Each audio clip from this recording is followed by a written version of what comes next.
900k free coins in OneState RP. Some people asked for a second video, so I decided to start a fresh new account in game, and I gotta tell you guys, this is not a hack. Don't get tricked by what you see. This is possible thanks to our sponsors who are very generous.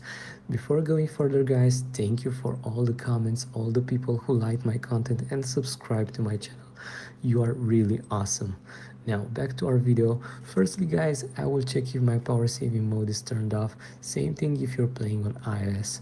Here is my OneState RP game. You can see I don't have that many coins, but no worries. Let's see if I'm able to change that. I started by opening my browser and went to ontweak.com.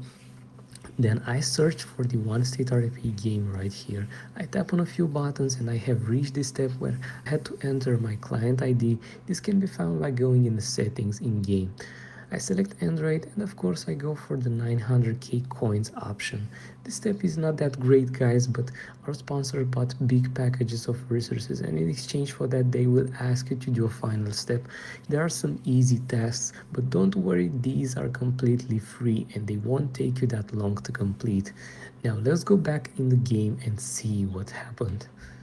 And here we go guys, I did it again. I have received 900k free coins in my OneState RP game. This is insane. If you got any question guys, do not hesitate to ask in the comment section. I thank you for watching and I hope you enjoyed this video. Have a wonderful day.